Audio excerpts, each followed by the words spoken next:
Good morning guys. আজিৰ কাৰ্যসূচী কামৰ এয়া আজি আকৌ আমাৰ কৰবা মছলা বনাই আছা। কি মছলা বনাই আছা? এইটো কি কাম চলে? প্লাষ্টাৰ মছলা চলি আছে ন? এইটো বাকী তুমি এইটো কি কৰি আছা? এইটো একচুৱেলি আমাৰ ফালৰ এইটো খোলা বুলি কয়।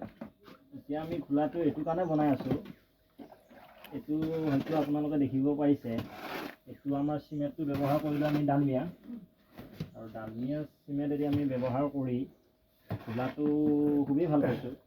খোলটো ক'ত দিবি? এইটো খোল এই খোলাটো হ'ব আমাৰ তোমাৰ কালি যিটো আমি ৰেলিঙৰ কাম কৰিলোঁ, তাতে আমাৰ আকৌ ঠিক একেদৰে কালিৰ দৰে খোলা মাৰি আকৌ আমাৰ ৰেলিঙৰ কাম ৰৈ গৈছিলে। কালি প্লাষ্টাৰ চলি আছে, প্লাষ্টাৰ কাম চলি আছে। এইটো তাতে ব্যৱহাৰ কৰা যাব। আপোনালোকে দেখিবলৈ পাইছে চাওক, এইবিলাক ৰেলিং কালি প্লাষ্টাৰ মাৰিলোঁ। এয়া ৰেলিং কালি প্লাষ্টাৰ হৈ গ'ল। এইটো ৰেলিং প্লাষ্টাৰ হ'ল। এইটো হ'ল, ওপৰতো তলটো থাকি গ'ল, আৰু ইফালে এইটো আছে। এইবিলাক আজি কৰিম, আজি এইখিনি শেষ খতম কৰিম। কালি গণেশ পূজা হ'ল, কালিতো আমি এইখিনি কৰিলোঁ, এইখিনি থাকি গ'ল। বাবাই মন্দিৰ চাফা কৰি আছে। এইটো মন্দিৰটো কালি গণেশ পূজা।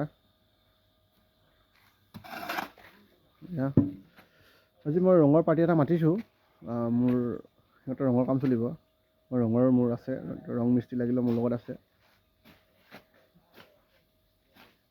ৰং মিস্ত্ৰী হওক, কাঠৰ মিস্ত্ৰী হওক, এনি হাও যি লাগিলেও আপোনালোকে মোক জনালে মই চব দিব পাৰিম ব্যৱস্থা কৰি। ধুনীয়া কনষ্ট্ৰাকশ্যনত তাৰমানে চব চলে। আপোনাৰ ৰং হওক, কাঠ হওক, আপোনাৰ পটিনীয়া কাটিব লাগে ধৰক, বা এতিয়া নৰ্মেলি ডিষ্টেম্পাৰ মাৰিব লগা হওক, বা চৌকাঠ বনাব লাগে, বা খিৰিকী পাল্লা, দৰ্জা পাল্লা, টিং গজলাব লাগে, চব হয়।